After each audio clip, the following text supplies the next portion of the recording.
All right, welcome to the Shine Marriage and Family Podcast. I'm Kerry Alderson. This is my lovely wife, Selena Alderson. We've got our guests, Mark and Eevee Tobin, with us this morning. Happy to have them share with us, and super excited for you guys to get to glean some wisdom from them and hear some things that they have to encourage you with. The Shine Marriage and Family Podcast.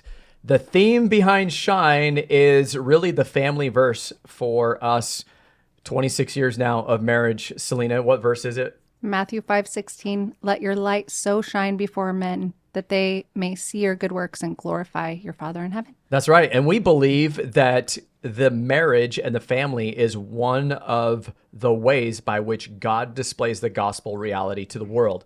And so your marriage, your parenting, the way your kids succeed, fail, all of those things is an opportunity for you to glorify your Father in heaven and really be a light to a dark world. And we know we live in a time right now where families are under attack. A beautiful thing right now that we're seeing across our country is just this revival in not only the Christian faith, but in the realization that it's a really good thing to have a wife and kids and raise them in a Christian community and be led by the Bible. So Mark and Eevee Tobin. And Selena, why don't you share just a quick little background before about how we got to Edgewater. So I'm a pastor at Edgewater Christian Fellowship in Grants Pass, Oregon. We didn't even really visit or know about Edgewater until Mark and Eevee, which is pretty cool.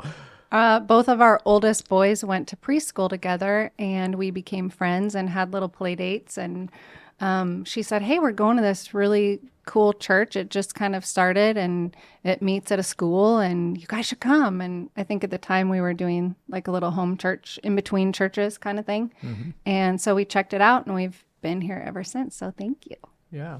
So, well, we're just really grateful for you guys. Been, like Selena said, friends for at least 20 years, I think, since the Grace preschool days when Sean and Keenan were in there, the two quietest kids in class.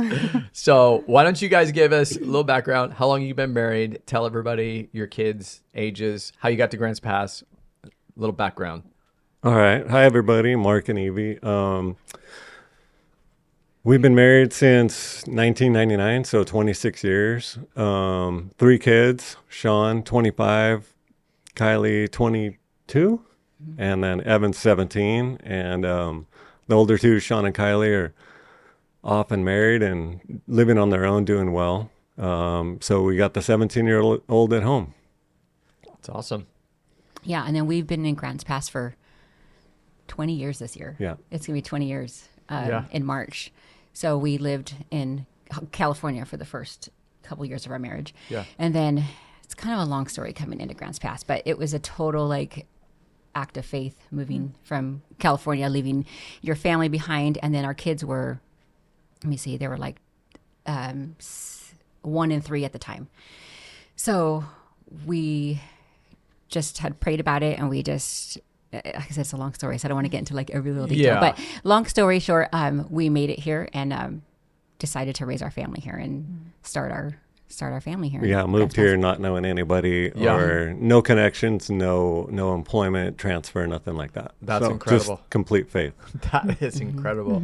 We're putting them on the spot. They are a last minute guest on the show this morning, and so we're so comfortable with you guys. I need to make sure that I stay on topic. But I think one thing that would be really cool, and it's inspired me, and I don't know if you guys are able to remember back this far or able to share or articulate it exactly, but you guys talking about the early days when you got married, hey, we want to be in a church and raise our kids in a church. And I remember you guys sharing a little bit of that. I can't remember how all of that conversation came about, but I was inspired by that. I just loved that whole idea of recognizing this is important.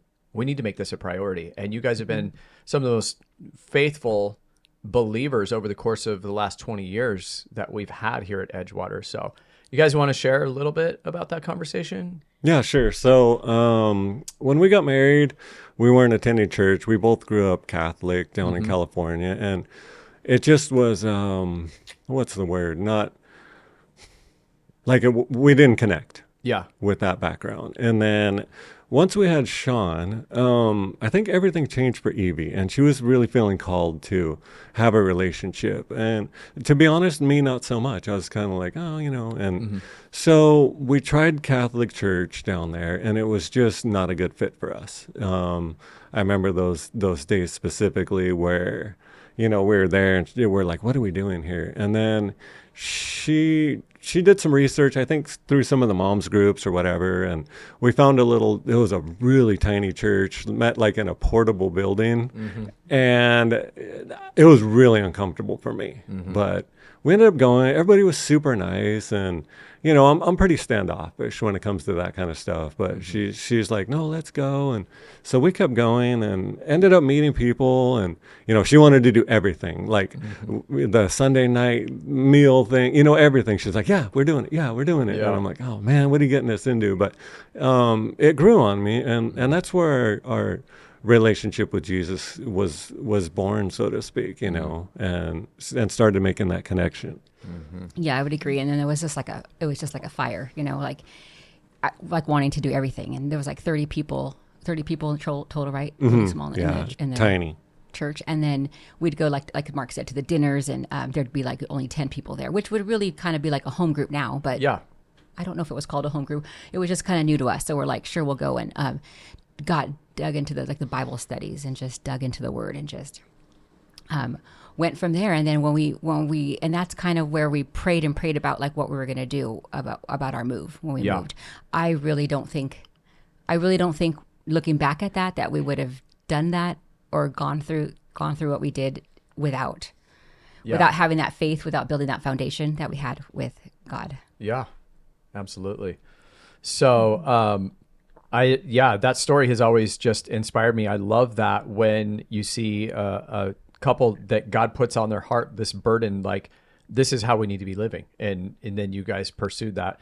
I think one thing that's pretty funny too about our friendship, for those of you that don't know Mark and Eevee or Selena and I, Evie and I are the extroverts, and we're like, what's going on at the church? Like, we're there. I don't care. 10 Sign people me at up. dinner. Yep. Sign me up. 1,000. Let's go. And then Selena and Mark are the ones that are like, hey, let's just chill at home. Like, we're good. The reasonable ones. Yeah. Mark, when you said she wanted to do all the things inside, Everything. I'm like, yep. She's like, yeah, it's my husband. Yeah, he wants to do all the things. Yeah. But now They it's draw us reversed a out. little bit, honestly. Now he's the one that's like, go, go, go, and has more friends than I do, and is always making plans. And I'm just like, can we just stay home? It's really interesting how that's worked out. I'm So- like, finally. Interesting. Yeah. And I would say, like, from my perspective, I think the reason that change has taken place is because you guys humble yourselves and you guys serve each other. And that's what I've seen in your marriage. Now, like, we know from experience, like, that's not as easy as it sounds. Humble yourself and serve the other person. We know, like, there's days where that's a real grind to have to do. But the way that you guys have both just done everything you can to serve the other person, I think now what you're seeing is the fruit of that.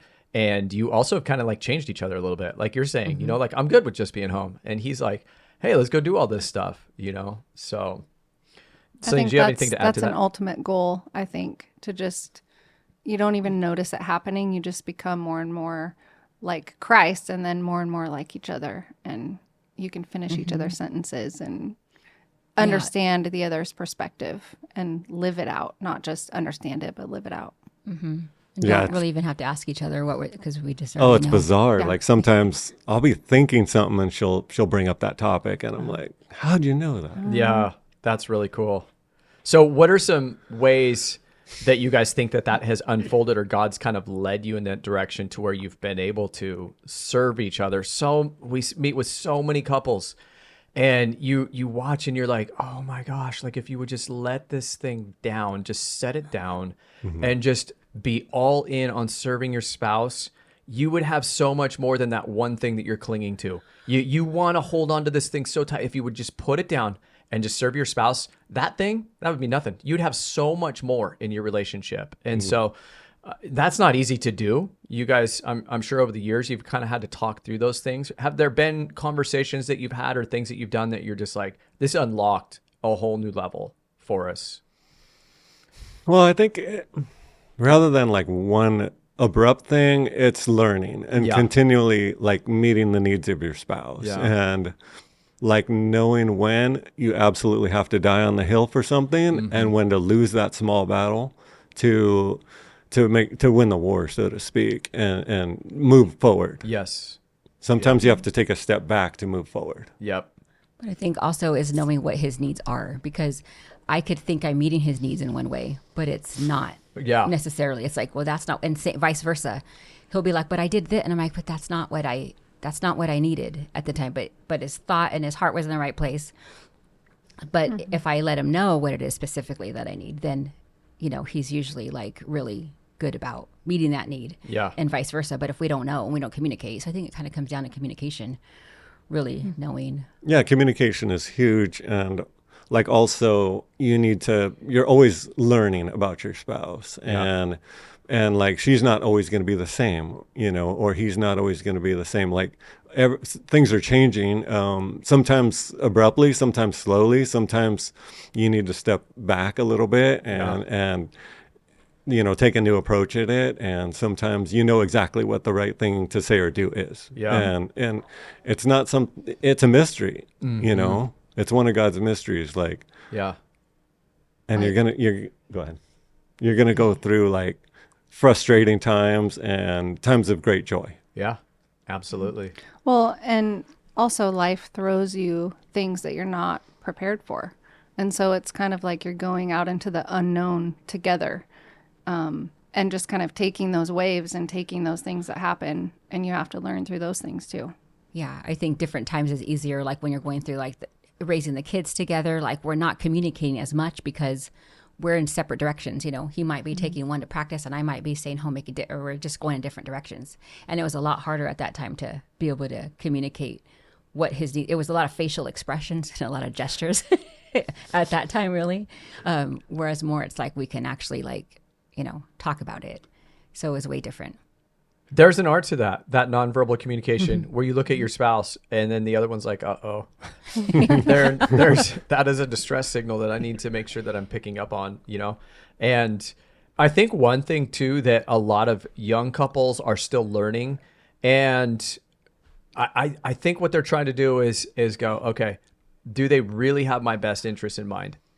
Because I'm not 100% sure if they actually do. And so that it does make it a little bit hard to let down some things and really trust your spouse. Like there's just, the guard can be up sometimes, and understandably so. People bring things into a relationship that make it hard to actually let go of things. But I think when you are able to do that and just focus on serving your spouse, again, it just unlocks a whole new level.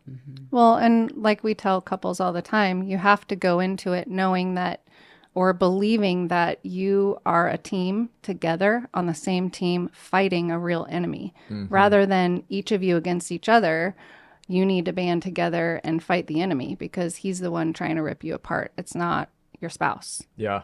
I think too, a really important thing that couples need to know is what you said, Mark.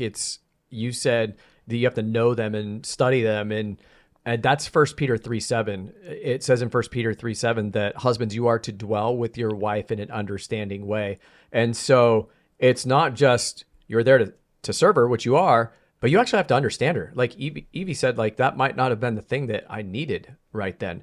So if you're dwelling with your wife in an understanding way and you're studying her, like Mark just said, in that time of distress, you're able to come along and say, okay, I need to help you with this burden that you're carrying right now.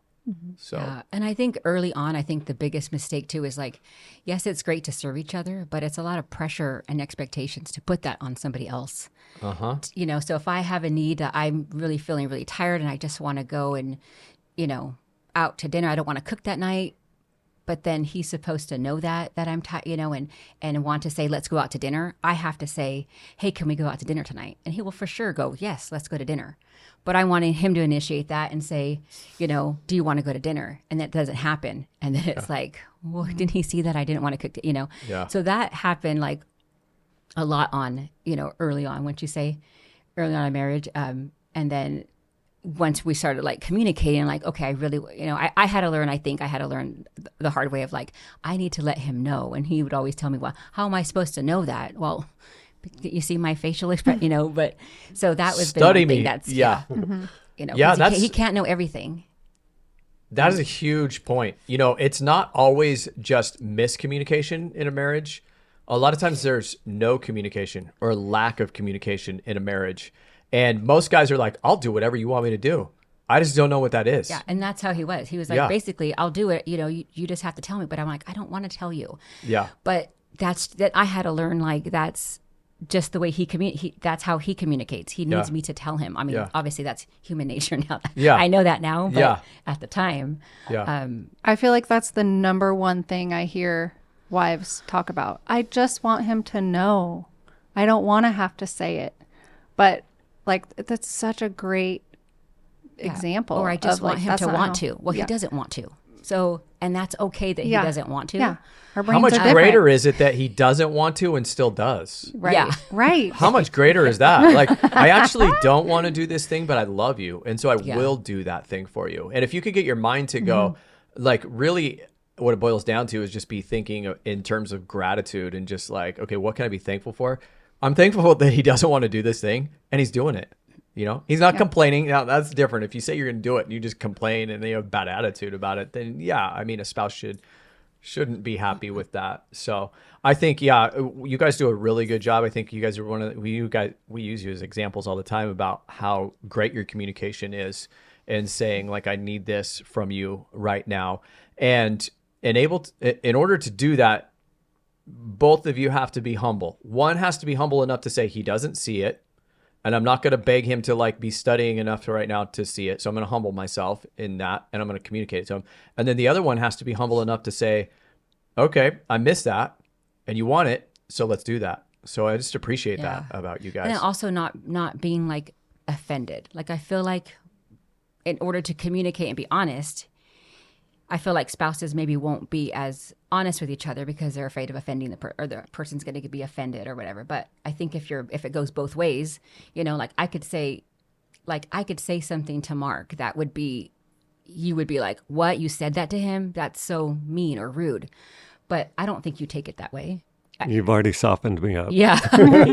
and vice versa. He says the same to me, that I can go to work and be like, yeah, Mark said, and they'll be like, what? Like, and then he's like, you told him that? But it's like, for me, it's not offensive. Yeah. Like, because that's just how we've learned to communicate with each other. And That's so, humility.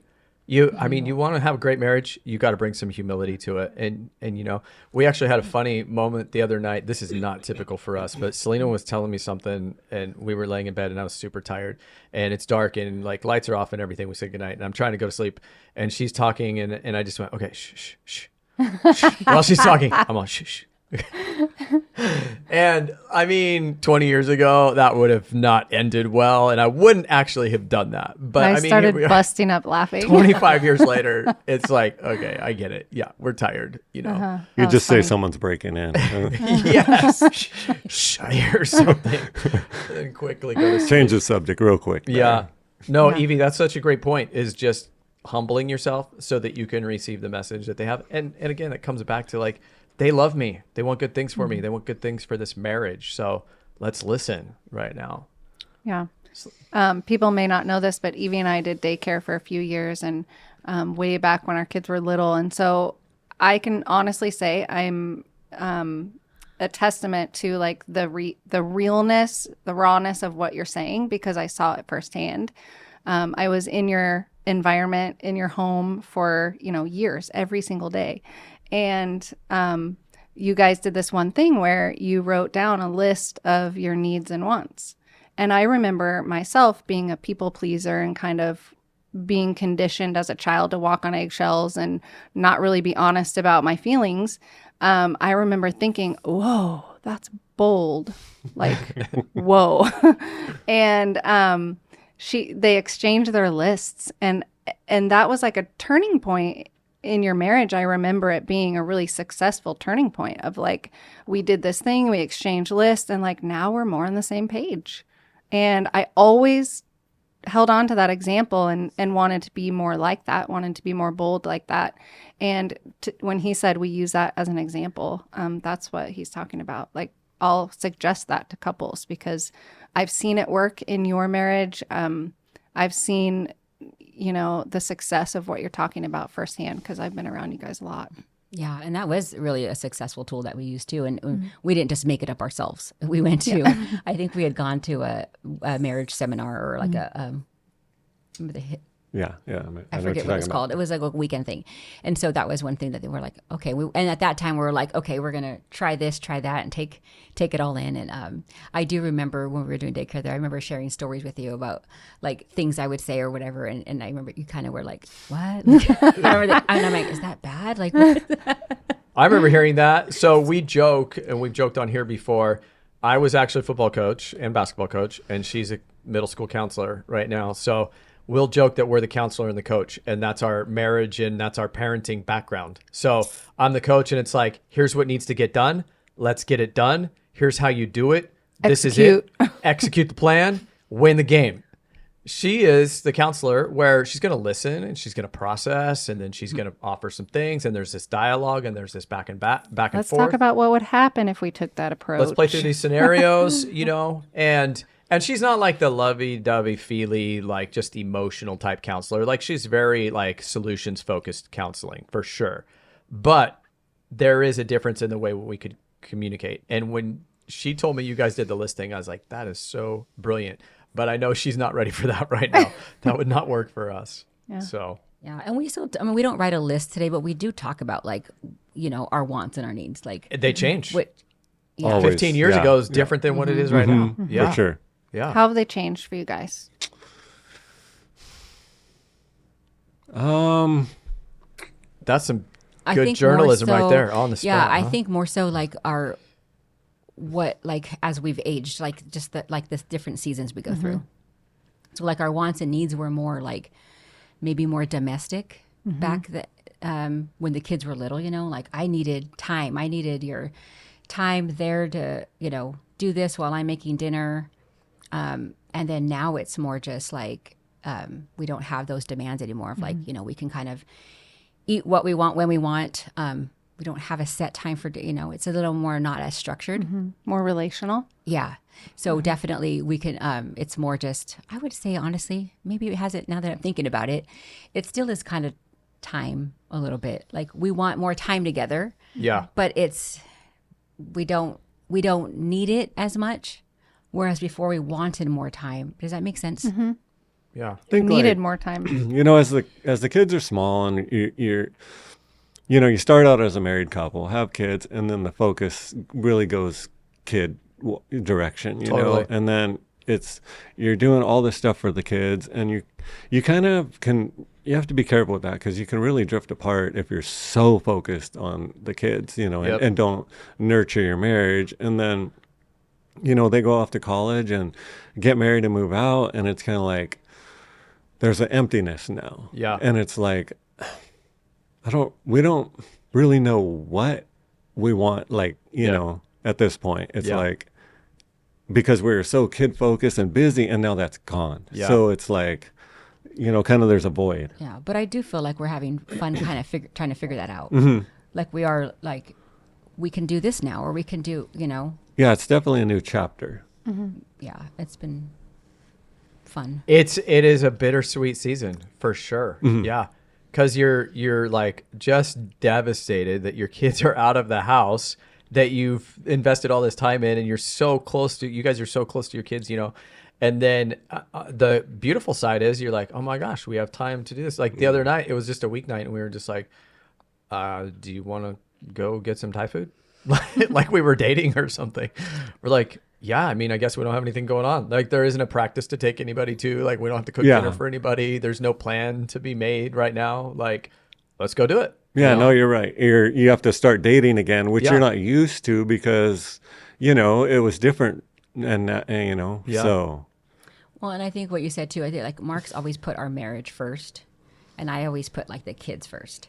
So that was kind of a big disconnect for us for, you know, a long time. Before we got married and had kids, when we got married without kids, and even while we were dating, I remember like friends would come, you know, we'd get together in groups, and then I would be like, do you guys ever fight? And we looked at each other, we're like, no, we don't. I mean, it was the honest truth. We didn't really fight over anything and no disagreements. And then, So it was different for us, building a life together and kids, and then all the dynamics of that. It was like, oh, there is things to argue about. There is differences and challenges, and all of that stuff came up that we really weren't prepared for. Really, that we didn't really talk about before it happened. And for work, I work with kids and families and stuff, and that's a lot of what we do is we talk about what their not expectations, but what their family values are going to be before you start your family, which we didn't really do that. We just kind of, we're having a baby and have a family, and without really discussing what our values were going to be, what we wanted to accomplish as parents, any of that stuff. So I think that's really helpful and really useful. And I always talk to parents about that, about like talking about that before. But also in your marriage too, talking about what our expectations are. Like the wants and the needs thing came up. That was wonderful, but that would have been grateful and helpful if it happened way before that too. That's a great point. Yeah. So much of early marriage and parenting is structure. And then, now that we're kind of out of the bounds of that structure, there was a breakfast time, a nap time, a lunch time, a dinner time, a bath time, a story time. It was like everything was so structured. For the most part. But I think a couple of things that are important to highlight here, and if you're like a young family or you're about to get married or all of that, like super, super important. We're doing some premarital with a young couple right now, and we're talking about what you just talked about right there. What are your goals and values for your family? Like when it comes to discipline, that's a huge one. What kind of trajectory you're going to set your kids on? What are the expectations? You can't figure all of that stuff out right away because it changes. Like Mark was saying, like things just change over time, of course. But you have to have a baseline where you're like, okay, this. I've got some couples that have been married 10 years. Like, I wish I would have known this is what they thought about parenting, because that would really have affected this, So massively important conversation. Yeah. And then, like you said, like, did we fight about anything? Here's the thing that I'd say to young married couples. Like, when you get married, it shines a giant spotlight on all of your flaws and weaknesses. Like, you live with somebody for 24 hours a day. I don't care how in love you are, how perfect you think your marriage is going to be, you will be exposed. Now, you put kids in the mix, not only do you have a spotlight, you have a microscope that will zoom in on how selfish you are. And so you are just completely exposed and vulnerable. So I would just say, man, I don't know how any parent or marriage can survive in this day and age without God's word, the Holy Spirit, just submitting yourself to your Heavenly Father and just going, Lord, what is it that you have for us? So yeah, I agree. I think a great partnership is one where your spouse can hold you accountable for the actions that you display that aren't matching with your values. Yeah. Constantly keeping each other accountable to, wait a second, this doesn't feel like it aligns with our values or your values individually. Let's talk about that. I want to close by talking about, you guys have two that are married and out of the house, and you have one right now that is 17, Evan. And so Sean got married a couple years ago. Kylie got married a couple years ago. Sean got married to Kendall, and they're both working in Arizona. And Kylie and David are married and living in Idaho, and they're successful and doing well. And is there some things that you look back on, or maybe that they've shared with you guys, where you're like, that was really instrumental in them being a successful young adult, number one. But then one of the things that we find people that have younger kids really, really desire is that they would have a good relationship with their kids when they're older. And even though your kids are in other states, you guys still have closeness, even in other time zones, that some families don't have in the same city. So as you look back, like, are there things, maybe it's dinner around the table every night. You guys were great about that. I don't know. Can you think of some things that you would encourage young couples? I think for us, we did, like, family was really our main focus. Yeah. Like, we focused everything around family, right? Like, so like right now, we might be like, well, you do this or I do this. We do, we could do things separate from each other, whatever. But when the kids were at home, we did like a lot of things together. It was always like, it was never like, I'm going to go do this, you're going to go do that. It was like, what are we going to do? Let's go for a bike ride. We came to, the kids were plugged into youth group, and we were plugged in. We went on Wednesdays and Sundays, and we did like home groups at the house where the kids were, around other believers. And they really were surrounded around believers really their whole childhood, really. Yeah. And we did family devotion nights. We were really focused and really intentional, really about our family time. And we were always together. It wasn't like, oh, Kylie stayed home while we went to Sean's game. Like we were just a unit. We're a family system, a family unit. And I think that really just kind of bonded us together. And then as they got older, they were like already used to doing stuff with us. So it wasn't weird to be like, oh, I'm going to go with mom and dad to here because they were used to being with us already. Yeah. And dad's paying. How long does that last? Oh man, I don't know. That's a good question. Yeah. Right? We talk about that often. We're like, how long does dad pay for the trips for everybody, right? If it was up to mom, forever. Yeah. I mean, that's kind of the thing that keeps everybody together, though. It's like, if I got to pay for all that, I don't care. I want to be around them. So, yeah, especially being that they're out of state and stuff, too. It's like, if we can all be at one place together, then it's worth every penny to me. Yeah, for sure. Selena, do you have any final questions for them that you can think of? Your next project or ambition, what are you guys up to that's new? So people should know Mark has like pretty much single-handedly remodeled their entire house and updated it like 5 times himself. Like he's a master. Teaches himself every skill that you can imagine. Pilot, sharpshooter, they're super involved and plugged in and serve in a lot of different ways at Edgewater. This guy built the dream backyard. He put Extreme Home Makeover to shame. I know he's going to be embarrassed, but he's humble. Dug his own pool and did all that stuff. So yeah, I mean, we're curious. What are you up to do you rest together? and enjoy now, or are you guys got a new plan? He's rest now. He does. Good. He's kind of like more laid back now and not so ambitious when it comes to sorry. It's a fancy word for lazy. But it's good to see though, because he was in the past like go and we talk about all these things we want to do, and it's like, okay, we'll get to it when we get to it kind of thing. Yeah. Whereas before he'd be like, we got to do it right now, So I don't know. I could appreciate it. I'm not in a big hurry to get things done, but we do have a list that we I mean, our wants and needs list of the house now. Yeah. Is there something fun? It's kind of like your marriage, right? Like your house, you're always working on it. And it's never done, right? Or you'd be bored with it and you'd move on. So like your marriage, you're always working on it. Your house, you're always working on it. I've definitely dialed it back quite a bit and just enjoy more and been doing more outside of that. And we'll get to the list when we get to it, There's definitely some wants he wants and some needs I want, but yeah, and that's a balance too, time, and we're enjoying more travel. We're able to do more stuff now, and it kind of, you just kind of try and enjoy freedom. Yep, that's good. Yeah, I I think love for that. so long we were tied to the house. I mean, not tied, but always doing something at home. There's always something to do, and so we find that if we're not at the house, there's nothing to do. We could just not be as busy. Yeah. Yep. I love that. All right, and you guys are going to be grandparents.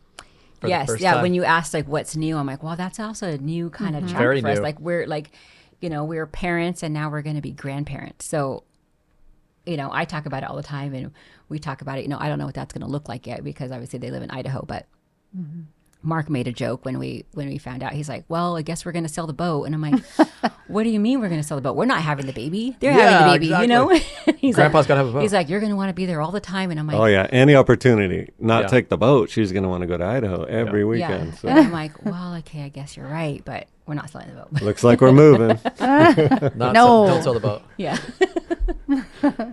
All right. Well, we just really appreciate you guys, and the people that know you guys. You've seen Mark and Eevee. They are greeters, and Mark serves on the security team, and Eevee's super involved now, doing a lot of things with young families after all these years of being just this amazing mom. And we just appreciate you guys' just your role in the church body, but also your friendship all these years. So. It's not often you get to know somebody for a couple decades and see their families grow up. So I remember Evan is 17. I remember you saying, Eevee needs to talk to me today. And I was like, oh no, it sounds serious. And then you called me at work and you're like, they're having a baby. And here he is about to graduate. So I know. that's crazy. Yeah. I can remember that day like it was yesterday, sitting on my couch. I was like, oh no, what's happening? Call me when you're done talking to her. Oh, they're having a baby? That's awesome. Okay. All right. Well, thank you guys. We appreciate you. God bless. And in the meantime, shine the light. God bless you guys.